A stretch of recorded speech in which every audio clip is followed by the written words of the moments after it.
Good evening class. Welcome to Right Smart academy.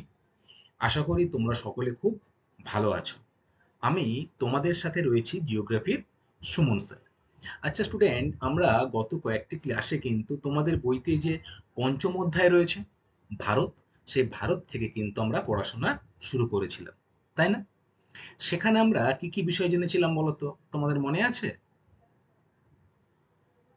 Very good. ভারতের অবস্থান, প্রশাসনিক বিভাগ, এছাড়া আমরা ভারতের যে ভূপ্রাকৃতিক অঞ্চল, পাঁচটি যে প্রধান ভূপ্রাকৃতিক অঞ্চল, সেই ভূপ্রাকৃতিক অঞ্চল সমূহ নিয়েও কিন্তু আলোচনা করেছি। এবং গত ক্লাসে আমরা ভারতবর্ষের যে জল ব্যবস্থা, অর্থাৎ যে ভারতের যে জলসম্পদ, সেই জলসম্পদ সম্পর্কে বিস্তারিত আলোচনা করেছিলাম, তাই না?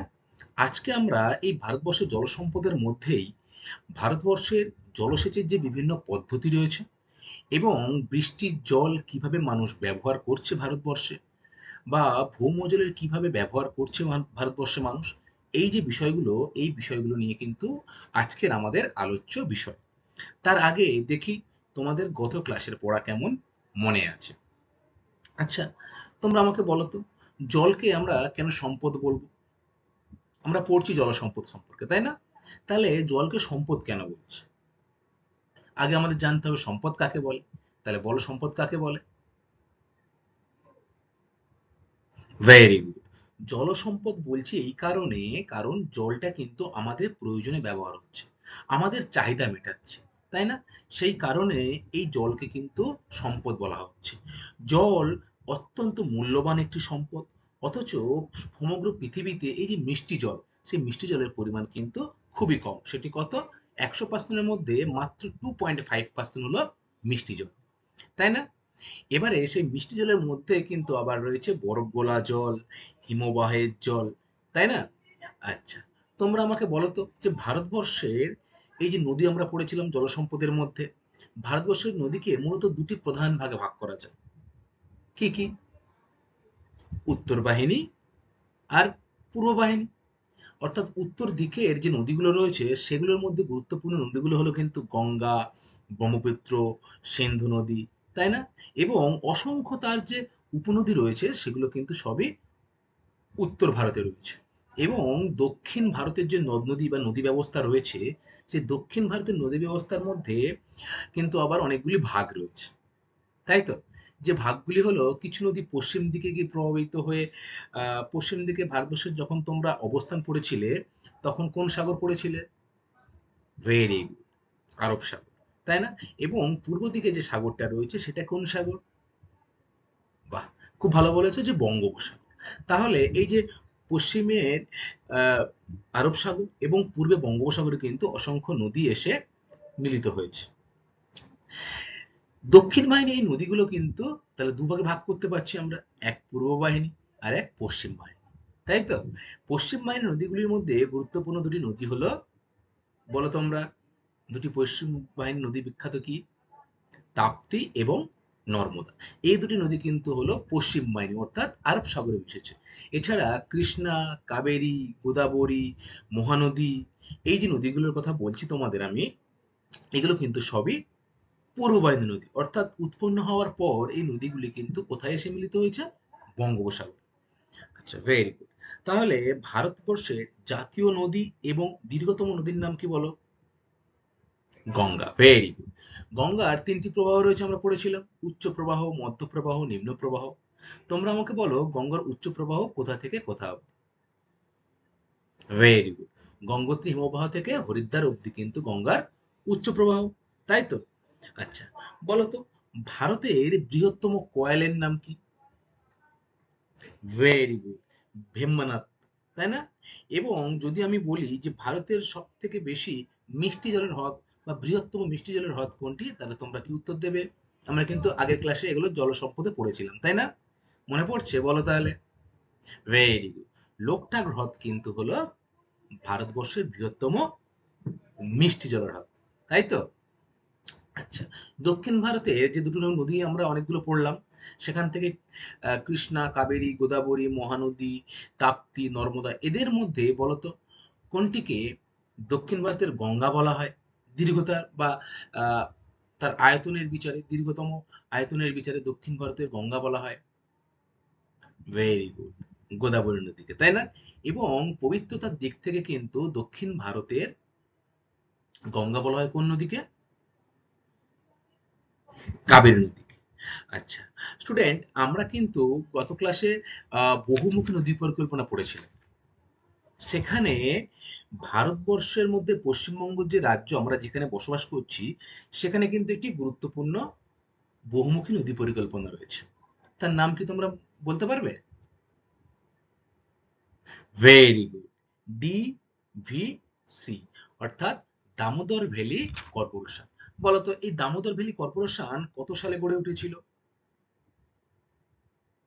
ভেরি গুড, 1948 সালে কিন্তু দামোদর ভ্যালি কর্পোরেশন গড়ে উঠেছিল। কি উদ্দেশ্যকে সামনে রেখে গড়ে উঠেছিল বলতো? প্রথম সাময়িকভাবে কয়েকটি উদ্দেশ্য নিয়ে গড়ে উঠেছিল। তাদের মধ্যে বন্যা নিয়ন্ত্রণ ছিল কিন্তু প্রধান উদ্দেশ্য। কারণ এই যে বীরভূম, বাঁকুড়া, নদিয়া এই যে জেলাগুলি, সেগুলো কিন্তু দামোদর নদীর জন্য প্রতি বছরই কিন্তু ব্যাপক বন্যার ফলে প্রচুর মানুষ, অসংখ্য গবাদি পশু মারা যেত। এই বন্যা রোধের জন্যই কিন্তু দামোদর নদীর উপরে ডিভিসি গড়ে তোলা হয়। আমরা সকলেই জানি যে বাংলার দুঃখ বলা হয় কোন নদীকে? ভেরি গুড, দামোদর নদীকে। কেন বলা হয়? কারণ প্রতি বছর বন্যায় কিন্তু অসংখ্য মানুষের মৃত্যু হয় এবং সম্পত্তি ক্ষয়ক্ষতি হয়। আচ্ছা, তোমরা আমাকে এবার বলবে, এই যে পরিকল্পনাগুলো আমরা জানলাম, ভারতের বৃহত্তম এই নদী পরিকল্পনার নাম কি? ভেরি গুড, ভাকরা নাঙ্গাল হচ্ছে ভারতবর্ষের বৃহত্তম নদী পরিকল্পনা, তাই না? এবং আমাদের পশ্চিমবঙ্গে যে ডিভিসি রয়েছে, সেই ডিভিসি 1948 সালে কাজ শুরু হয় এবং 1955 সালে কিন্তু তার কাজ শেষ হয়। তারপর থেকে কিন্তু এটি চলছে। বর্তমানে এটি কোন কোন উদ্দেশ্যকে সামনে রেখে কাজ করছে বা এর সুবিধাগুলি কি জানো? বলো। ভেরি গুড, এক, বন্যা নিয়ন্ত্রণ; দুই, জলসেচ, বাহ; তিন, বিদ্যুৎ উৎপাদন; তারপরে পরিবহন, পর্যটন, শিল্পকেন্দ্র স্থাপন, বনভূমি স্থাপন, মৃত্তিকা ক্ষয়রোধ, কৃষিকাজ ও শিল্পে জল সরবরাহ প্রভৃতি যে সাময়িক যে ব্যাপারগুলো রয়েছে, এগুলো কিন্তু উদ্দেশ্য এই দামোদর ভ্যালি কর্পোরেশন। এবং বর্তমানে এগুলো কিন্তু অনেকটাই বাস্তবায়িত হয়েছে। আমরা সকলেই জানি যে রানীগঞ্জ, আসানসোল এখানে কিন্তু বড় বড় কারখানা রয়েছে, তাই না? কারণ এখানে দামোদর ভ্যালি কর্পোরেশন থেকে উৎপন্ন তাপবিদ্যুৎ পাওয়া যায়, বিদ্যুৎ পাওয়া যায়। দামোদর নদীর যে বিপুল পরিমাণ জল, সেই জল কিন্তু শিল্প কাজে ব্যবহার হয়। আচ্ছা স্টুডেন্ট, আমরা আজকের যে বিষয়টা নিয়ে পড়বো সেটি কিন্তু হলো জলসেচের বিভিন্ন পদ্ধতি। আচ্ছা তোমরা বলো তো আমাকে যে আহ, কৃষিক্ষেত্রে জল দিতে গেলে আমরা কি কি পদ্ধতি ব্যবহার করে থাকি? কোথা থেকে জল পাই আমরা? ভেরি গুড, খাল থেকে, কোনো জলাশয় থেকে জল পাই। আবার নলকূপ বা কূপ খনন করেও কিন্তু কৃষিক্ষেত্রে বা বিভিন্ন যে শাকসবজি চাষ থেকে শুরু করে জল সরবরাহ করা হয়। এবং এই যে ভৌম জল, মাটির তলার জল, সেটাও কিন্তু পাম্পের সাহায্যে বার করে আমরা জলসেচের কাজে লাগাই। তাহলে জলসেচের কিন্তু বিভিন্ন রকম পদ্ধতি আমাদের ভারতবর্ষে রয়েছে। তার মধ্যে কোনটা বেশি পরিমাণে ব্যবহার হয়, কোনটা কম পরিমাণে ব্যবহার হয়, সুবিধা বা অসুবিধাগুলি কি কি, সেই সম্পর্কেই কিন্তু আজকের আমরা আলোচনা করব। তাহলে চলো আমরা প্রথমেই যে বিষয়টা আলোচনা করব সেটি হলো জলসেচের বিভিন্ন পদ্ধতি সম্পর্কে। দেখো, সেচ এলাকা ভারতের 6.67 কোটি হেক্টর জমি সেচযুক্ত, যা মোট চাষযোগ্য জমির কিন্তু 47%। তাহলে কি বলছে যে ভারতবর্ষের যে সেচযুক্ত জমি, সেটা কত জমি? 6.67 কোটি হেক্টর। তার মধ্যে কিন্তু চাষযোগ্য জমি রয়েছে কত পার্সেন্ট? 100%-এর মধ্যে 47% কিন্তু রয়েছে চাষযোগ্য জমি। বিশ্বের মধ্যে ভারতে সব থেকে বেশি সেচ সেবিত জল আছে। তাহলে সমগ্র বিশ্ব থেকে মধ্যে কিন্তু আমাদের যে ভারতবর্ষ রয়েছে, সেই ভারতবর্ষে কিন্তু এই যে সেচের মাধ্যমে বিভিন্ন কৃষিক্ষেত্রে যে জল দেওয়া হচ্ছে, সেটা কিন্তু সব থেকে বেশি উৎপন্ন করা হচ্ছে। এবং এটাও তোমরা মনে রাখবে স্টুডেন্ট যে আমাদের দেশের মধ্যে উত্তরপ্রদেশ যে রাজ্যটি রয়েছে, সেই উত্তরপ্রদেশ রাজ্যটি কিন্তু সব থেকে বেশি জলসেচ সেবিত জমি রয়েছে। তাহলে তোমরা কি মনে রাখবে, যে ভারতবর্ষ কিন্তু সবচেয়ে বেশি সেচ শোভিত জমি রয়েছে, অর্থাৎ সেচের মাধ্যমে যে জমিতে চাষবাস হয় সেই চাষবাসের জমির পরিমাণ ভারতে সব থেকে বেশি রয়েছে সেচের মাধ্যমে। এবং আমাদের দেশের মধ্যে উত্তরপ্রদেশ রাজ্য কিন্তু সব থেকে বেশি সেচ শোভিত জমি রয়েছে। কি কি পদ্ধতি অবলম্বন করা হয় তোমরা একটু আগেই আমাকে বললে। কি কি? ভূমিরূপ, মাটি, জলবায়ু, ভূমধ্যরের বিভিন্ন ভারতের ভিত্তিতে ভারতের জলসেচ পদ্ধতি মূলত ৫ প্রকার। তাহলে জলসেচ বিভিন্ন পদ্ধতি কিন্তু ৫ প্রকার। সেটি কার উপর নির্ভর করে? ভূমিরূপের উপর, মাটি, জলবায়ু, ভূমধ্যরের ভিত্তিতে কিন্তু এটিকে ভাগ করা হয়ে থাকে। এই ৫টি কি কি? দেখো তোমরাই বলেছিলে কূপ, নলকূপ বলেছিলে তো? তাহলে কূপ, নলকূপ, খাল, জলাশয় ইত্যাদি থেকে কিন্তু আমরা জলসেচ করে থাকি। এবারে আমরা যে বিষয়গুলো জানলাম, যে কূপ, নলকূপ, খাল, জলাশয়, এখান থেকে কিভাবে কৃষিক্ষেত্রে জল সরবরাহ করা হয় সেটি আমরা দেখব। দেখো তোমরা কিন্তু ছবিতে দেখতে পাচ্ছ, এটি কিন্তু সরু খালের মাধ্যমে জল চাষযোগ্য জমির দুই পারে আসছে এবং সেখান থেকে খুব সহজেই কিন্তু জমিতে জল কৃষকরা সরবরাহ করে। দেখো পাম্পের সাহায্যে কিন্তু জল তুলে আমাদের ভারতবর্ষে অনেক সেচসেবিত জমি রয়েছে, যেগুলি পাম্পের সাহায্যে জল তুলে কিন্তু কৃষিকাজ করা হয়ে থাকে। আচ্ছা, দেখো আমরা কিন্তু জানি যে আমাদের দেশ ভারতবর্ষ একটি কৃষি প্রধান দেশ। সেখানে অসংখ্য মানুষ কিন্তু কৃষিকাজের সাথে যুক্ত, তাই না? তাই কৃষিকাজের যে মূল উপাদান জল, সেই জলটা সরবরাহ কিন্তু সব থেকে ভালো হওয়া প্রয়োজন। তাই ভারতবর্ষ কিন্তু সব থেকে বেশি সেচ সেবিত জমি রয়েছে এবং উত্তরপ্রদেশ এদের মধ্যে, আমাদের রাজ্যের মধ্যে প্রথম রাজ্য উত্তরপ্রদেশ। আচ্ছা, এবারে এই যে আমরা বিভিন্ন পদ্ধতি পড়লাম, কূপ, নলকূপ, সেচ খাল, জলাশয়, এই যে বিষয়গুলোর মধ্যে আমরা কিন্তু সবগুলো একটা একটা করে ডিটেলস জানবো। প্রথমে যে বিষয়টা আমরা জানবো স্টুডেন্ট, সেটি হলো কিন্তু সেচ খাল সম্পর্কে। সেচ খাল কি? দেখো ভারতে মোট সেচ শোভিত জমির 26% খালের মাধ্যমে কিন্তু জলসেচের আওতায়ভুক্ত। অর্থাৎ ভারতবর্ষে যে বিভিন্ন জলসেচের পদ্ধতি রয়েছে তার মধ্যে সব থেকে বেশি জল কোত্থেকে আসে? এই সেচ খালের মাধ্যমে। এই সেচ খাল কিন্তু আবার মূলত দুই প্রকার। কি কি? প্লাবন খাল আর নিত্যবহ খাল। প্লাবন খাল কি? নদী থেকে সরাসরি খাল কেটে জলসেচের ব্যবস্থা করলে তাকে আমরা কি বলবো? প্লাবন খাল। আহ, এই প্লাবন খালে কিন্তু সব সময় জল থাকে না, প্রয়োজন অনুযায়ী আমরা কিন্তু নদী থেকে জল নিয়ে আসতে পারি। প্লাবন খালটা কি? নদী থেকে কিন্তু জলটা সরাসরি আসছে। এবারে ২ নম্বর যে ভাগটা রয়েছে দেখো স্টুডেন্ট, নিত্যবহ খাল। নিত্যবহ খাল কি? নদীতে বাঁধ দিয়ে নির্মিত জলধার থেকে যখন খাল কাটা হয় তখন হলো নিত্যবহ খাল। এবার নদীতে পুরো আমি বাঁধ দিচ্ছি, তাহলে সেটি কি হবে? সেটি কিন্তু বহুমুখী নদী পরিকল্পনার অন্তর্ভুক্ত হবে। তাই এই নদীতে কিন্তু সবসময় প্রায় বিষয় জল থাকে। তাই একে আমরা কি বলবো? নিত্যবহ খাল। তাহলে নাম্বার 1 আমরা কি পড়লাম স্টুডেন্ট? সেচ খাল। Very good. সেচ খাল কয় প্রকার? ২ প্রকার। প্লাবন খাল আর নিত্যবহ খাল। এবং তোমরা এটা মনে রাখবে যে সব থেকে বেশি জলসেচ যে পদ্ধতি তার মধ্যে সেচ খালের মাধ্যমে সব থেকে বেশি কিন্তু আহ, সেচ ক্ষেত্রে বা কৃষি ক্ষেত্রে কিন্তু জল সরবরাহ করা হয়। দেখো এরকম খাল তোমরা নিশ্চয়ই দেখেছো। এই খাল থেকে কিন্তু জল নিয়ে আশেপাশের অঞ্চলে কৃষিকাজ করা হয়ে থাকে। সেচ খালের মাধ্যমে জলসেচের সুবিধা এবং অসুবিধা দেখো। এই যে সেচ খাল আমরা পড়লাম, সেই খালের মধ্যে জলসেচের কি কি সুবিধা রয়েছে প্রথমে আমরা জানবো। খালের দ্বারা জলসেচের মাধ্যমে পতিত জমিকে কৃষিকাজ জমিতে রূপান্তরিত করা হয়। দেখো বিপুল পরিমাণ জলরাশি খালের মধ্যে প্রবেশ করানো যায়। নদীতে বাঁধ দিয়ে সেটি সেই জলাধার থেকে খালে জল নিয়ে আসছে, সেটাকে নিত্যবহ বলছে। আবার নদী থেকে যখন সরাসরি খাল কেটে জল নিয়ে আসা হচ্ছে তখন তাকে কি বলছে? প্লাবন খাল। সেই প্লাবন খালের মাধ্যমে কিন্তু জলসেচের মাধ্যমে পতিত জমিতে কিন্তু কৃষিকাজে রূপান্তরিত করা সম্ভব। নাম্বার ২, খাল হলো স্থায়ী জলসেচের মাধ্যম, রক্ষণাবেক্ষণের প্রয়োজন কম।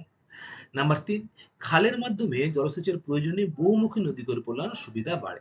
দেখো যখন আমরা এই খাল কেটে জল নিয়ে আসবো বা নদীতে বাঁধ দিয়ে যখন আমরা এই খালটা তৈরি করব, তখন কিন্তু এই বহুমুখী নদী পরিকল্পনা আওতায় পড়ছে।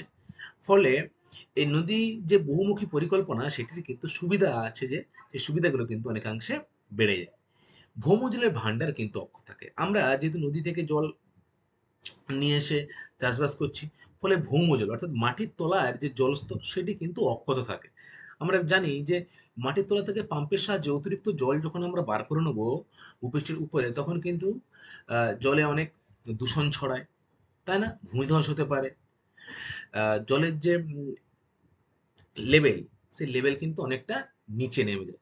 ফলে সাময়িকভাবে খরচও কিন্তু বেড়ে যায়। যখন আমি পাম্পে বেশি গভীরে প্রবেশ করাবো, তাহলে কিন্তু আমার খরচও বেড়ে যাবে। আচ্ছা, এবারে গেল সেচ খালের অসুবিধাগুলি কি কি? খালের মাধ্যমে অতিরিক্ত জলের প্রবাহে বন্যার সৃষ্টি হয়। দেখো একটু আগে তোমরা আগে যে ছবিটা দেখছিলে, বড় খাল রয়েছে, যখন নদী থেকে অতিরিক্ত জল এই খালে প্রবেশ করে যাবে, তখন কিন্তু বন্যার সৃষ্টি হতে পারে। ঠিক আছে?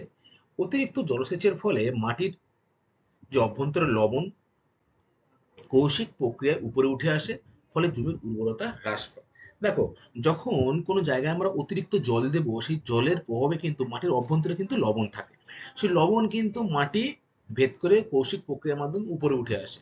এই লবণ যখন মাটির উপরে উঠে আসবে, তখন কিন্তু জমির যে উর্বরতা সেটি কিন্তু আগের থেকে অনেকটা কমে যাবে।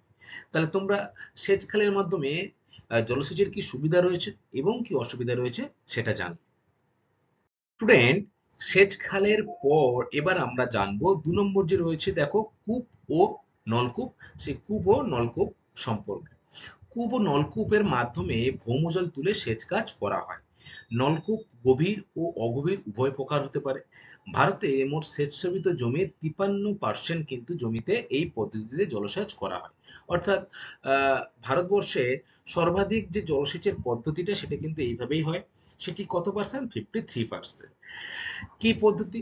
কূপ বলছে গভীর এবং অগভীর উভয় প্রকার হয়। অর্থাৎ যেখানে ভৌমজলস্তর অনেক নিচে নেমে গেছে, সেখানে কিন্তু এই কূপটা কি খনন পাইপটা অনেক নিচে প্রবেশ করাতে হবে, তাই না?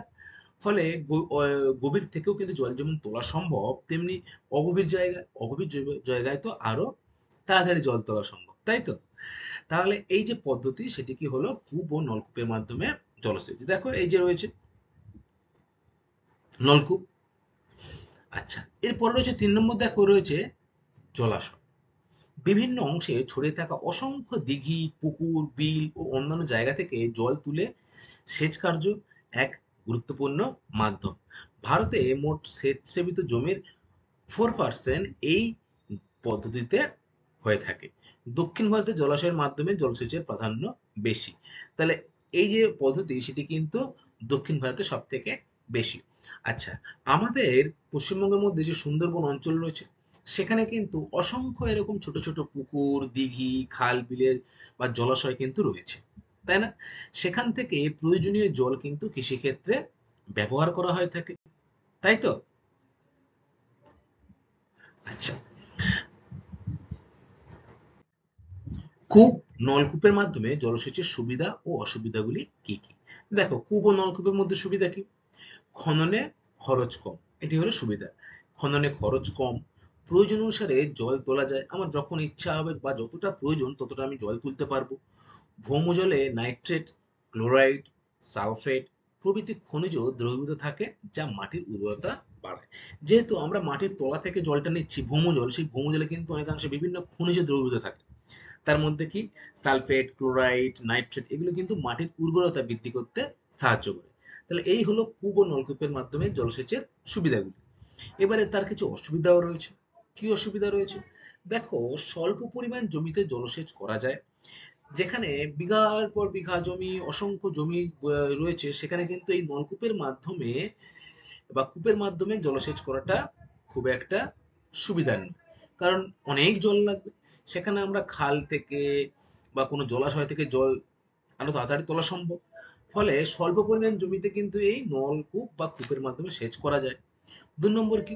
গ্রীষ্মকালে ভূজলস্তর নেমে গেলে অনেক সময় এতে জল থাকে না। আমি তোমাদের একটু আগে আলোচনা করেছিলাম অসুবিধা কি? ভূজলস্তর কিন্তু নেমে যায়। অতিরিক্ত জল যখন আমি তুলে নেব, তখন বা গ্রীষ্মকালে যখন বর্ষা হবে না, তখন কিন্তু ভূজলস্তর আস্তে আস্তে কমে যায়, তাই না? যখন বর্ষা হয় তখন কিন্তু সেই আর ভৌম জলস্তর বেড়ে যায়। কেন বাড়ে? কারণ মাটির উপরে যে জল রয়েছে সেগুলো কিন্তু চুইয়ে মাটির নিচে প্রবেশ করে, তাই তো? তাহলে গ্রীষ্মকালে জলস্তর কমে যাওয়ায় বেশি জল কিন্তু তোলা সম্ভব হয় না। অধিক পরিমাণে জল তোলার কারণে পার্শ্ববর্তী অঞ্চলে পানীয় জলের সংকট দেখা দিতে পারে। অর্থাৎ যে জায়গা কৃষিক্ষেত্র রয়েছে সেখান থেকে যদি আমি অতিরিক্ত জল তুলে নিই, ভৌমজল আমরা সকলেই খাই, তাই তো? তাহলে সেই ভৌমজল যখন আমরা অতিরিক্ত তুলে নেব তাহলে জলস্তর কমে যাবে। ফলে আশেপাশের যে অঞ্চল রয়েছে সেই সব অঞ্চলেও কিন্তু ভৌম জলস্তর কমে যাবে। আচ্ছা, এরপরে স্টুডেন্ট আমরা জানবো যে ভৌমজলের অতিরিক্ত ব্যবহার ও তার প্রভাব। অর্থাৎ ভৌমজলস্তর অতিরিক্ত ব্যবহারের ফলে কি কি ক্ষতির সম্মুখীন বর্তমানে হতে হচ্ছে এবং তার প্রভাব আমাদের জীবনে কি পড়ছে সেই সম্পর্কেও কিন্তু বিস্তারিত জানবো। দেখো, ভৌমজলটা কি সেটা কিন্তু তোমরা জানলে, তাই না? কি বলতো ভৌমজলটা? ভেরি গুড, ভূ অভ্যন্তরের যে জলস্তর রয়েছে সেটাই ভৌমজল। ভৌমজল হলো কিন্তু মিষ্টি জলের গুরুত্বপূর্ণ উৎস। আমরা সকলেই মিষ্টি জল পান করি। তাহলে গ্রামে গঞ্জে কিন্তু এখনো এই নলকূপের মাধ্যমে ভৌম জলস্তরটা বা ভৌমজল আমরা পান করি। ক্রমাহারে বা ক্রমাগত হারে এটি তুলে ফেলার জন্য ভান্ডারটি ধীরে ধীরে কমে যাচ্ছে। বর্তমানে কিন্তু এই ভৌমজলস্তর কখনোই বাড়ছে না, দিনের পর দিন কি হচ্ছে, কমে যাচ্ছে। কারণ জনসংখ্যা দিনের পর দিন বাড়ার ফলে বা এই যে জলের চাহিদা সেটি বেড়ে যাচ্ছে, ফলে ভৌমজল কিন্তু ভূগর্ভের অভ্যন্তর থেকে অতিরিক্ত পরিমাণে তোলা হচ্ছে। ভারতে 70% অঞ্চলেই ভৌমজল এখন সংকটময়। তাহলে চিন্তা করতে পারছো, যদি 100% টোটাল ভারতবর্ষ হয় তার মধ্যে 70% জায়গা কিন্তু জল সংকট লক্ষ্য করা যায়। তোমরা যারা গ্রামে থাকো তারা কিন্তু লক্ষ্য করবে, দেখবে যে গ্রীষ্মকালে তোমার বাড়ির পাশে যে টিউবওয়েলটা রয়েছে সেই টিউবওয়েল থেকে কিন্তু খুব সহজে জলটা তোলা সম্ভব হয় না, তাই না? এবং বর্ষাকালে ভৌমজলের বা বর্ষাকালে টিউবওয়েল চাপলে যে পরিমাণ জল পড়ে, গ্রীষ্মকালে কিন্তু এখন আর সেই জলটা পড়ে না। তার মানে কি, দিনের পর দিন এই যে ভৌম জলস্তর সেটি কিন্তু কমে যাচ্ছে এবং সমগ্র ভারতে 70% এই অবস্থার মধ্যে পড়েছে, অর্থাৎ জল সংকটের মধ্যে পড়েছে এবং 30% অঞ্চলে কিন্তু এটি চরম সংকটে পৌঁছাচ্ছে। 70% অংশ মোটামুটি সংকট এবং 30% যে বাকি রয়েছে তাতে আরো বেশি জল সংকট দেখা দিচ্ছে। এরকম তোমরা একটা জায়গার উদাহরণ দিতে পারবে যেখানে ভৌম জলস্তর অনেক নিচে, খুব সহজে ভৌম জলস্তর পাওয়া যায় না বা মিষ্টি জল পাওয়া যায় না? বলো তো কোথায়, কোন রাজ্যে? ভেরি গুড, রাজস্থানে কিন্তু এই সমস্যাটা বর্তমানে খুবই লক্ষ্য করা যাচ্ছে। ভৌমজলের অতিরিক্ত ব্যবহারের ফলাফলগুলি কি? অতিরিক্ত ভৌমজল ব্যবহার করলে কি ক্ষতি হবে? জলস্তরের অবনমন, আমরা প্রথমেই থেকেই শুনছি এটা, তাই তো? যে অতিরিক্ত ভৌমজল মাটির তলা থেকে জল তুলে নিলে মাটির তলায় যে জলের স্তর ধরো এরকম রয়েছে, আমরা সেই জলস্তরটা অতিরিক্ত ভাবে জল উপরে তুলে নিচ্ছি, তাহলে এই স্তরটা কি হবে, আস্তে আস্তে কি হবে, নিচের দিকে নেমে যাবে না? ফলে জলস্তরের অবনমন কিন্তু ঘটবে এবং নলকূপে অনেকাংশে জল না আসবে বা আসবে না বা শুকিয়ে যাবে। গ্রীষ্মকালে আমাদের রাজ্যের অনেক স্থানে কিন্তু নলকূপের জল বর্তমানে পাওয়া যায় না। নাম্বার দুই কি, খরচ বৃদ্ধি। জলস্তর নেমে যাওয়ার ফলে কূপ ও নলকূপের কিন্তু আরো গভীরে প্রথিত করতে হয়, ফলে খরচ পড়ে। যে পাইপ রয়েছে বা যে অংশটা আমাদের ভূমজল বার করবে, এই পাইপটা কিন্তু আরো গভীরে প্রবেশ করাতে হয়, ফলে খরচ কিন্তু বর্তমানে বেড়ে যাচ্ছে। আচ্ছা, এরপরে রয়েছে দেখো পৃষ্ঠজলের পরিমাণ হ্রাস। ভৌমজলের ভান্ডার কমছে বলে পৃষ্ঠজলের অনেকটা অংশ চুইয়ে ভিতরে ঢুকছে। এই পৃষ্ঠজলের পরিমাণ কিন্তু দিনের পর দিন কমে যাচ্ছে। পৃষ্ঠজল কোনটা, যেটা ভূপৃষ্ঠের উপরে যে জলস্তর। আচ্ছা, এবারে কি নাম্বার ৪, ভূমিধস।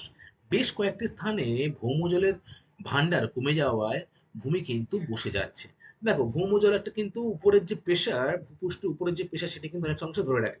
অনেক জায়গা রয়েছে যেখানে ভৌমজলস্তর দিনের পর দিন কমে যাওয়ার ফলে উপরের যে ভূমিটা রয়েছে সেটি কিন্তু আস্তে আস্তে বসে যাচ্ছে। ঠিক আছে? এটি কিন্তু বর্তমানে মাঝে মাঝে বা বর্তমানে বিভিন্ন জায়গায় এই ধস নেমে দুর্ঘটনা কিন্তু ঘটছে। আর কি রয়েছে? আর রয়েছে দেখো মৃত্তিকার লবণতা বৃদ্ধি, ভেরি ভেরি ইম্পর্টেন্ট। আমরা একটু আগে আলোচনা করছিলাম যে অতিরিক্ত ভূমিজল ব্যবহারের ফলে জলের লবণতা কিন্তু বেড়ে যায়। দেখো এই যে জমিটি রয়েছে, জমিতে দেখো আশেপাশের জায়গার তুলনায় এই অংশে কিন্তু সাদা সাদা লবণ উঠছে, ফলে ভৌমজলের অতিরিক্ত ব্যবহারের ফলে লবণ ওঠার মাধ্যমে জমির যে উর্বরতা সেটি কিন্তু কমে যাচ্ছে। শহরাঞ্চল গুলিতে ভৌমজল চরম সংকটে পৌঁছেছে। কলকাতায় এই সমস্যা অত্যন্ত প্রকট হয়ে দেখা দিচ্ছে। বর্তমানে আমরা শহরে কি অনেকে কেনা জল খাই, খাই তো? ঘরে অনেকের ফিল্টার বসানো আছে, তার মাধ্যমে জল পাই। কিন্তু তোমরা কিন্তু এখন রাস্তাঘাটে যে টাইম কল রয়েছে সেখানে দেখবে পৌরসভা থেকে কিন্তু জলটা নির্দিষ্ট টাইমে টাইমে দেওয়া হয়, তাই না? মাটির তলায় যে পাম্পের মাধ্যমে যে জল তোলা হয় সেটি কিন্তু খুবই কম। ফলে বর্তমানে কলকাতার যে আহ, জায়গাগুলো রয়েছে সেই জায়গাগুলো কিন্তু জল সংকটে ভুগছে। দূষণ, অতিরিক্ত ব্যবহারে ভৌমজল দূষিত হয়ে পড়ে এবং ভৌমজলের সংকট কিন্তু লক্ষ্য করা যায়। দেখো ভৌমজল দূষিত হয় কিভাবে? অতিরিক্ত জল তোলা হয়ে যাচ্ছে, ফলে আশেপাশের যে অংশটা ফাঁকা হচ্ছে সেখানে কিন্তু বিভিন্ন বাতাসের সংস্পর্শে এসে সেখানে কিন্তু জলটা আর্সেনিকে পরিণত হয়ে যাচ্ছে। দেখবে তোমাদের বাড়ির যদি কারোর কল থাকে বা কারোর কলে দেখবে যে পাম্প করার পর বহুদিন ব্যবহার করার পর কলকাতা এবং তার আশেপাশের অঞ্চলের কথা বলছি আমি, সেখানে কিন্তু এক ধরনের হলুদ একটা স্তর পড়ে যায়। পড়ে না অনেক সময়? তার মানে কিন্তু জলে কিন্তু আর্সেনিকের প্রভাব লক্ষ্য করা যায়। ঠিক আছে? তাহলে ভৌমজলের যে অতিরিক্ত ব্যবহার তার ফলে কি কি হয় সেটা আমরা জানলাম। স্টুডেন্ট, এবারে আমরা জানবো যে জল সংরক্ষণের গুরুত্ব ও বিভিন্ন পদ্ধতি সম্পর্কে। দেখো, জল সংরক্ষণ কিন্তু বিভিন্নভাবে করা যায়, তাই না? বৃষ্টির জল আমরা সংরক্ষণ করতেই পারি। সেটা কিভাবে? দেখো, বৃষ্টির জল কিন্তু শহরাঞ্চলে একরকম ভাবে সংরক্ষণ করা হয়, আবার গ্রাম অঞ্চলে একরকম ভাবে সংরক্ষণ করা হয়, তাই না? গ্রাম অঞ্চলে পুকুর, খাল, বিলে কিন্তু বৃষ্টির জল সংরক্ষণ করা হয়। আবার শহরাঞ্চলে যে বড় বড় বাড়ি রয়েছে, অট্টালিকা রয়েছে, তার ছাদে জলের ট্যাঙ্কের মাধ্যমে কিন্তু জলটা অনেক সময় সংরক্ষণ করা হয়। পৃথিবীতে জলের সংকট ক্রমশ বেড়েই চলেছে। জনসংখ্যা যেভাবে বৃদ্ধি পাচ্ছে তাতে ভবিষ্যতে কিন্তু এই জলের সমস্যা আরো দিনের পর দিন বেড়ে যাবে, তাই না? জনসংখ্যা যেহেতু বৃদ্ধি পাচ্ছে, ফলে জলের তো ব্যবহার আরো দিনের পর দিন বাড়ছে নাকি কমছে? বাড়ছে, তাই তো? তাহলে জল যে সমস্যা, সে সমস্যাও বাড়বে। তাই জল সংরক্ষণ করা কিন্তু অত্যন্ত জরুরি একটি বিষয়। বর্তমানে সমগ্র পৃথিবীর যে বিভিন্ন দেশ রয়েছে, সমস্ত দেশেই কিন্তু জল সংকট লক্ষ্য করা যাচ্ছে। তাই জল সংরক্ষণের উপরে কিন্তু সরকার এবং বিভিন্ন দেশ কিন্তু জোর দিচ্ছে বর্তমানে। দূষণ থেকে জলকে রক্ষা করতে হবে, জলের সুষম বন্টন করা প্রয়োজন, ভৌমজলের যথাযথ ব্যবহার করতে হবে, জনসংখ্যা নিয়ন্ত্রণ করতে হবে, জলসেচের আধুনিক পদ্ধতি ব্যবহার করতে হবে, বনভূমি বৃদ্ধি প্রভৃতির মাধ্যমে জল সংরক্ষণ করা সম্ভব। তাহলে জল সংরক্ষণ করা কিন্তু একটি গুরুত্বপূর্ণ একটি বিষয়, সমগ্র শুধু আমাদের দেশ বলে নয়, সমগ্র পৃথিবীর কাছেই কিন্তু একটি এটি গুরুত্বপূর্ণ বিষয়। এই জল সংরক্ষণের যে বিভিন্ন পদ্ধতি রয়েছে, সে কিভাবে ভৌমজলকে যথাযথ ব্যবহার করতে হবে, জনসংখ্যা নিয়ন্ত্রণ করতে হবে। ঠিক আছে? জলসেচের যে বিভিন্ন আধুনিক পদ্ধতি বেরিয়েছে সেই পদ্ধতিগুলো কিন্তু মেনে চলতে হবে। বিশেষত গাছপালা কাটা বন্ধ করতে হবে। সর্বোপরি পরিবেশ দূষণ কিন্তু আমাদের কম করতে হবে, তাই না? আচ্ছা, জল সংরক্ষণের পদ্ধতি দেখো দুটি অংশে ভাগ করা যায়। কি কি? আমি একটু আগেই তোমাদের বললাম যে শহর অঞ্চলে জল সংরক্ষণ একরকম পদ্ধতি এবং গ্রাম অঞ্চলের যে জল সংরক্ষণ পদ্ধতি সেটি আবার অন্যরকম, তাই তো? প্রথমে আমরা দেখবো যে শহর অঞ্চলের জল সংরক্ষণ পদ্ধতিটা কিভাবে কাজ করে। নাম্বার ওয়ান, আবাসন প্রকল্পগুলিতে ছাদের জল আবাসনের মধ্যে নির্মিত বড় জলাশয়ে ধরে রেখে ভূগর্ভে প্রবেশ করানো হয়। তোমরা ডান দিকের ছবিটা সকলে লক্ষ্য করো। একটা বড় আবাসন যেখানে অসংখ্য লোক বসবাস করে, সেটি 10 তলা, 15 তলা, 20 তলাও হতে পারে। এর উপরে কিন্তু এরকম জলের ট্যাঙ্ক তৈরি করা হয়। এই ট্যাঙ্কের মাধ্যমে বৃষ্টির জলটা কিন্তু এখানে পড়ে, ফলে বৃষ্টির জলটা এখানে প্রবেশ করানোর মাধ্যমে জলাশয় তৈরি করা হয় পরে কৃত্রিম ভাবে, সেই কৃত্রিম জলাশয়ে কিন্তু জলটা তৈরি করা হয় এবং ভূগর্ভে নিচে, অর্থাৎ এই যে দেখো, এটি কিন্তু লেয়ার, মাটির লেয়ার বা ভূপৃষ্ঠ, সেই ভূপৃষ্ঠের নিচে যে কুয়ো বা প্রকল্পের মাধ্যমে যে গর্ত করে সেখানে কিন্তু জলটা সঞ্চয় করে রাখা হয়। নাম্বার দুই, আবাসনের জল ধরে রেখে শোধনের মাধ্যমে ব্যবহার করা হয়। আবার অনেকে ফিল্টার আছে, ফিল্টারিং করে জলটা কিন্তু ব্যবহার করা হয় আবাসনের বিভিন্ন কাজে। নাম্বার 3, শহরাঞ্চলে নোংরা জল শোধনের মাধ্যমে পুনর্ব্যবহার করা সম্ভব। বর্তমানে আমাদের এই যে রাজ্য পশ্চিমবঙ্গে যে কলকাতা শহরের তীরবর্তী যে নদী রয়েছে, কলকাতা শহর বলতো কোন নদীর তীরে গড়ে উঠেছে? তোমরা কিন্তু পশ্চিমবঙ্গ যখন পড়েছিলে তখন কিন্তু জেনেছিলে। বলো। Very good. হুগলি নদীর উপরে, তাই না? এই হুগলি নদীতে বর্তমানে কিন্তু বিভিন্ন পদ্ধতির মাধ্যমে জল শোধন করে সারা কলকাতার যে বিপুল জলের চাহিদা, কলকাতায় মহানগর, অসংখ্য মানুষের বসবাস, ফলে এই মানুষের যে জলের চাহিদা সেটি কিন্তু মেটানো হচ্ছে কিভাবে বলতো? এই গঙ্গা, যেটা হুগলি রয়েছে, সেই গঙ্গার জলটা কিন্তু পরিশোধন করে সমগ্র শহরবাসীকে কাছে পৌঁছে দেওয়া হচ্ছে। এইভাবে কিন্তু জলটা ব্যবহার করা হচ্ছে। নদীর জল সেটি কিন্তু পুনর্ব্যবহার করা হচ্ছে শোধনের মাধ্যমে। ঠিক আছে, এটা কিন্তু তোমরা মনে রাখবে। এরপরে রয়েছে দেখো স্টুডেন্ট, যে গ্রাম অঞ্চলের জল সংরক্ষণ। খোয়াই অঞ্চলে বাঁধ দিয়ে জল ও মৃত্তিকাকায়স্থ জলের সংরক্ষণ করা যায়। পাহাড়ি অঞ্চলে ছোট ছোট নদীতে স্থানীয় পদার্থ দ্বারা বাঁশ দিয়ে কিন্তু জল ধরে রাখা হয়। গ্রামাঞ্চলে অধিক সংখ্যায় পুকুর ও খননের মাধ্যমে বৃষ্টির জল ধরে রাখা সম্ভব, এবং সেটি কিন্তু যখন চাষবাস হবে তখন কিন্তু সেই জলটা ব্যবহার করা যায়। তাই তো? বড় বড় নদীগুলিতে বৃহৎ আকারে বাঁধ দিয়ে জলাধার নির্মাণ করে নদীর অববাহিকায় বৃহৎ অঞ্চল জুড়ে জলসংকট কিন্তু মেটানো যায়। জলসংকট মেটানোর ক্ষেত্রে এই যে নদী একটি গুরুত্বপূর্ণ ভূমিকা পালন করে।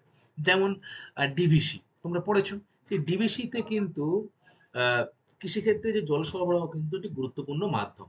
আশেপাশের অসংখ্য কৃষিক্ষেত্রে এই ডিভিসির মাধ্যমে জল সরবরাহ করা হয়। অর্থাৎ নদীতে বাঁধ দিয়ে যে পরিকল্পনা করা হয় সেই পরিকল্পনার আওতায় আনতে হবে। তাই তো?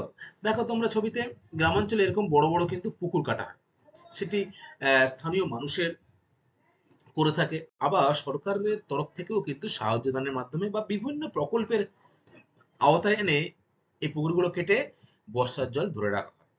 ঠিক আছে? আচ্ছা, এরপরে আমরা জানবো জল বিভাজিকার উন্নয়ন। আচ্ছা, জল বিভাজিকা উন্নয়ন বলতে কি বুঝি আমরা? জল বিভাজিকা আগে বলো, জল বিভাজিকা অঞ্চলটা কি বলো আগে। একটি নদী রয়েছে, সেই নদীর উপনদী রয়েছে, শাখা নদী রয়েছে, হয়তো? ধরো গঙ্গা নদী। গঙ্গা নদীর প্রধান উপনদীর নাম কি বলো? Very good, Jamuna. আবার গঙ্গা নদী যদি আমি শাখা নদী ভাবি, সেটি কি অঞ্চল, বা সেটি গঙ্গা নদীর প্রধান দুটি শাখা নদী কি? ভাগীরথী, হুগলি। Very good. এই যে নদী এবং তার উপনদী, শাখা নদী যতটুকু স্থান অধিকার করে আছে, সেই অঞ্চলটাকে আমরা কি বলবো? জলবিভাজিকা অঞ্চল। তাহলে তোমরা বুঝতে পেরেছো, নদী এবং তার উপনদী, শাখা নদী যে সমগ্র অঞ্চল জুড়ে অবস্থান করছে তাকে আমরা কি বলবো? জলবিভাজিকা। দেখো এই যে ধরো একটা নদী, এই একটা ধরো নদী, এই নদীর এই যে রয়েছে দেখো উপনদী, তারপরে দেখো রয়েছে দেখো অসংখ্য শাখা নদী। এই যে সমগ্র অঞ্চলটা একটা নদী ও তার উপনদী শাখা নদীর মধ্যে পড়ছে, সেই সমগ্র অঞ্চলটাকে আমরা কি বলছি? জলবিভাজিকা অঞ্চল। আশা করি বুঝতে পেরেছো তোমরা। অর্থাৎ যে ভৌগোলিক অঞ্চলের সব জল একটি মাত্র নদী দিয়ে বেরিয়ে যায়, সেই অঞ্চল হলো জলবিভাজিকা অঞ্চল। জলবিভাজিকা অঞ্চল পরিকল্পনার উদ্দেশ্য কি? দেখো, আঞ্চলিক উন্নয়নে অঞ্চলটিকে একটি জলবিভাজিকা ধরে সেটিকে মৃত্তিকা, উদ্ভিদ, জলসম্পদ উন্নয়ন, এই তিনটি বিষয়কে গুরুত্ব দেওয়া হয়। সেখানকার মৃত্তিকা রয়েছে, সেই জলবিভাজিকা অঞ্চলে মৃত্তিকা রয়েছে, উদ্ভিদ রয়েছে এবং জলসম্পদ উন্নয়ন রয়েছে। এই তিনটি বিষয়কে কিন্তু যথেষ্ট বেশি গুরুত্ব দেওয়া হয়। এর মধ্যে জলসম্পদ উন্নয়নের গুরুত্ব সব থেকে বেশি। পৃষ্ঠজল ও ভৌমজল উভয় প্রকার জল সংরক্ষণে যেমন চিরাচরিত প্রাচীন প্রথা অবলম্বন করা হয়, তেমনি উন্নত প্রযুক্তির মাধ্যমেও কিন্তু জল সংরক্ষণ করা হয়। তাহলে এই নদীগুলিতে কিন্তু, বা এই নদীর উপনদী শাখা নদীগুলি রয়েছে তাতে কিন্তু বিভিন্ন পদ্ধতিতে ভূপৃষ্ঠতে জল, অর্থাৎ ভূপৃষ্ঠের উপরে যে জল এবং ভৌমজল, সেই ভৌমজল কিন্তু সংরক্ষণের জন্য বিভিন্ন চিরাচরিত বা প্রাচীন যে পদ্ধতি সেগুলো কিন্তু অবলম্বন করে জল সংরক্ষণ করা হয়ে থাকে। স্টুডেন্ট, আমাদের দেশের মধ্যে এই জল সংরক্ষণের দিক থেকে কিন্তু তামিলনাড়ু রাজ্য সবচেয়ে বেশি এগিয়ে। তোমরা কিন্তু এটাও মনে রাখবে। দেখো, বৃষ্টির জল সংরক্ষণে তামিলনাড়ু অগ্রণী ভূমিকা পালন করে। একটু আগেই তোমাদের সাথে বললাম আমি যে বৃষ্টির জল আহ, বা বিভিন্ন এই যে ভৌমজল সংরক্ষণে তামিলনাড়ু সর্বপ্রথম স্থান করে। কি কারণে? দেখো, বৃষ্টির জল সংরক্ষণে তামিলনাড়ু ভারতের সর্বাধিক অগ্রগণ্য ও সফল একটি রাজ্য। বৃষ্টির জল সংরক্ষণে এই রাজ্য প্রতিটি শহর গ্রামে বিশেষ ব্যবস্থা গ্রহণ করেছে। দুটি উদ্দেশ্য নিয়ে বৃষ্টির জল সংরক্ষণ করা হয়। তাহলে নির্দিষ্ট কিন্তু এদের উদ্দেশ্য রয়েছে, অর্থাৎ এদের একটা নির্দিষ্ট উদ্দেশ্যের পিছনে বিভিন্ন পদ্ধতি কাজে লাগায়, যার মাধ্যমে কিন্তু জলটা সংরক্ষণ করে। বর্ষায় নদী, নালা, পুকুর, জলাশয়ে বৃষ্টি জলে পরিমাণ বাড়িয়ে অন্য ঋতুতে জল সংরক্ষণ করা হয়। অর্থাৎ বর্ষাকালে দেখবে বেশি করে খাল খননের মাধ্যমে সেই স্থানে জল বা পুকুর কেটে বর্ষার জল ধরে রাখা হয়, এবং অন্যান্য যে ঋতু আসছে বর্ষাকাল বাদে, যেখানে বৃষ্টির পরিমাণ কম, সেই সময় কিন্তু এই জলগুলি ব্যবহার করা হয় থাকে। নাম্বার 2, ভৌম জলের ভান্ডার বৃদ্ধি করানো হয়েছে। অর্থাৎ ভূ অভ্যন্তরের যে জল, সেই জলটা কিন্তু বেশি করে না তুলে সেটি কিন্তু বিভিন্ন আহ, পদ্ধতি রয়েছে, সেই পদ্ধতি অবলম্বন করেই তোলা হচ্ছে। ফলে ভৌম জলস্তরটা কিন্তু এখনো স্থিতিশীল অবস্থায় রয়েছে। বৃষ্টির জল সংরক্ষণের পদ্ধতি। দেখো, তামিলনাড়ুতে কিন্তু বৃষ্টির জল সংরক্ষণের পদ্ধতি গ্রামাঞ্চলে একরকম, আবার শহর অঞ্চলে আরেক রকম। গ্রামাঞ্চলে বৃষ্টির জল সংরক্ষণের জন্য অসংখ্য পুকুর, জলাশয় কূপ খনন করা হয়েছে। ছোট ছোট জলাধার ও খোয়াই বাঁধ দিয়ে বৃষ্টির জল কিন্তু তামিলনাড়ু অঞ্চলে ধরে রাখা হয়। নদীগুলিতে পরিকল্পনা আওতাভুক্ত করা হয়েছে। এবারে দেখো, শহর অঞ্চলে বৃষ্টির জল সংরক্ষণের পদ্ধতি আগেরটারই মতোই, যে ছাদের জল, ছাদের উপরে ট্যাঙ্কের মাধ্যমে সেই জল ধরে রেখে সেটিকে ভূপৃষ্ঠের অভ্যন্তরে প্রবেশ করানো হয়। বিভিন্ন জায়গায় কূপ খনন করা হচ্ছে। শহরে অন্যান্য জল ধরে রাখার ব্যবস্থাও কিন্তু বর্তমানে করা হচ্ছে। এবারে আমরা আসবো এই যে বৃষ্টির জল তামিলনাড়ু অঞ্চলে বেশি হচ্ছে, সংরক্ষণটা, এর কিছু ফলাফল ও সাফল্য রয়েছে। বৃষ্টির জল সংরক্ষণে এই রাজ্যে কিন্তু এক কি সাফল্য কি, সারা বছর জলের যোগান অব্যাহত থাকে। অর্থাৎ এই যে জল সারা বছরটাই কিন্তু পাওয়া যায়। নাম্বার 2, ভৌমজলের ভান্ডার সারা রাজ্য জুড়ে অনেকটা বাড়ে, শুধু চেন্নাই শহরে বৃদ্ধি পায় 50%। তাহলে তোমরা চিন্তা করো, একটি শহর যদি আমরা সুপরিকল্পিতভাবে ভৌমজলটি ব্যবহার করি, তাহলে কিন্তু ভৌম জলস্তর একটি স্থিতিশীল অবস্থায় থাকবে, বা আস্তে আস্তে কিন্তু সেটি বৃদ্ধিও পাবে। কিন্তু যদি আমরা অতিরিক্ত ব্যবহার করে ফেলি, তাহলে কি হবে? ভৌম জলস্তর কমে যাবে, উর্বরতা মাটির কমে যাবে, ধস নামতে পারে, তাই না? এই সমস্যাগুলো কিন্তু বর্তমান।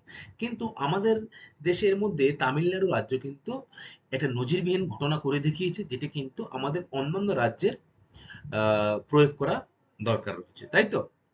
বন্যার প্রকোপ হ্রাস পায়। নাম্বার 4, শহর অঞ্চলের বর্ষার জল এর পরিমাণ কমে। অর্থাৎ শহরে যখন প্রচন্ড বৃষ্টি হবে, তখন কিন্তু বিভিন্ন আশেপাশে খাল খননের মাধ্যমে সেই জলটা ধরে রাখলে শহর অঞ্চলে যে জল, সেটি কিন্তু জমবে না। পানীয় ও সেচের জলের সমস্যা মেটে। সর্বোপরি কৃষির কিন্তু সার্বিক বিকাশ ঘটছে এই জলসেচের মাধ্যমে। তাহলে স্টুডেন্ট, আমরা কিন্তু জলসেচের যে বিভিন্ন পদ্ধতি, সেটি কিন্তু শেষ করলাম আজকের এই আলোচনার মাধ্যমে। এরপরে আমি তোমাদের সাথে আজকে যে বিষয়টা পড়লাম, জলসেচের বিভিন্ন পদ্ধতি ভারতীয় জল সম্পদের মধ্যে, সেখান থেকে কিছু গুরুত্বপূর্ণ প্রশ্ন রয়েছে, সেগুলো কিন্তু আমরা আলোচনা করব। ভারতের যে জলবায়ু রয়েছে, সেই জলবায়ু সম্পর্কে কিন্তু আমরা পরবর্তী ক্লাসে বিস্তারিত আলোচনা করব। তাহলে আজকে আমরা গুরুত্বপূর্ণ প্রশ্নগুলো দেখে নিই। কয়েকটি গুরুত্বপূর্ণ প্রশ্ন। দেখো, 1 নম্বর যে প্রশ্ন রয়েছে, তোমরাই আমাকে উত্তর দেবে। কি উত্তর দেবে বলো তো? যে দেশের মধ্যে কোন রাজ্যে জলসেচ সেবিত জমি সর্বাধিক? বলো। অর্থাৎ কোন রাজ্যে জলসেচের মাধ্যমে সর্বাধিক চাষবাস করা হয়? Very good, Uttar Pradesh. এবং সমগ্র বিশ্বের মধ্যে কিন্তু ভারতবর্ষ প্রথম রয়েছে কিন্তু এই জলসেচ সেবিত জমি দিক দিয়ে। তাহলে এখানে যে প্রশ্নটা রয়েছে, তার উত্তর হবে কিন্তু 1 নম্বর, উত্তরপ্রদেশ। নাম্বার 2, সর্বাধিক কোন পদ্ধতিতে জলসেচ হয়ে থাকে ভারতে? প্রায় 53% কিন্তু হয়ে থাকে। বলতো কোন পদ্ধতিতে? ভেরি গুড, কূপ ও নলকূপের মাধ্যমে কিন্তু সর্বাধিক জলসেচ ব্যবস্থা ভারতবর্ষে রয়েছে। ভৌমজলের অতিরিক্ত ব্যবহারের ফলে কি কি সমস্যা হয়? নানাবিধ কিন্তু সমস্যা দেখা যায়। কি কি বলতো? 1 নম্বর একটা বলো। ভেরি গুড, পানীয় জলের সংকট দেখা যায়। আর মাটির উর্বরতা বৃদ্ধি পায় কৌশিক পদ্ধতিতে, কিন্তু যে মাটির নিচের লবণ সেটা কিন্তু উপরে উঠে আসে, ফলে কি হয়, লবণ বেড়ে গিয়ে মাটির উর্বরতা কমে যায়। এবারে ভূমজল অতিরিক্ত ব্যবহারের ফলে ভূ অভ্যন্তরের যে মাটি জলের স্তর সেটি কিন্তু দিনের পর দিন কমে যাচ্ছে, তাই তো? আচ্ছা, নাম্বার 4, বৃষ্টির জল সংরক্ষণে কোন রাজ্য অগ্রণী ভূমিকা পালন করে বলো? Very good, Tamil Nadu. গ্রামাঞ্চলে বৃষ্টির জল সংরক্ষণের পদ্ধতিগুলি কি কি, এটি 3 নম্বরে আসতে পারে পরীক্ষায়। খাল বা বিল বা পুকুর বা জলাশয়ের মাধ্যমে সংরক্ষণ করে থাকে। আর শহর অঞ্চলে 6 নম্বর, শহর অঞ্চলে কিন্তু আমরা বড় বড় বাড়ির যে উপরে জলের ট্যাঙ্ক করে তার মাধ্যমে জল আমরা সংরক্ষণ করি, তাই তো? ঠিক আছে স্টুডেন্ট, আজকের ক্লাসটা এই পর্যন্তই। আশা করি তোমরা বুঝতে পেরেছো। পরবর্তী ক্লাসে আমরা ভারতের যে জলবায়ু সেটা নিয়ে আলোচনা করব। ঠিক আছে, থ্যাংক ইউ ক্লাস।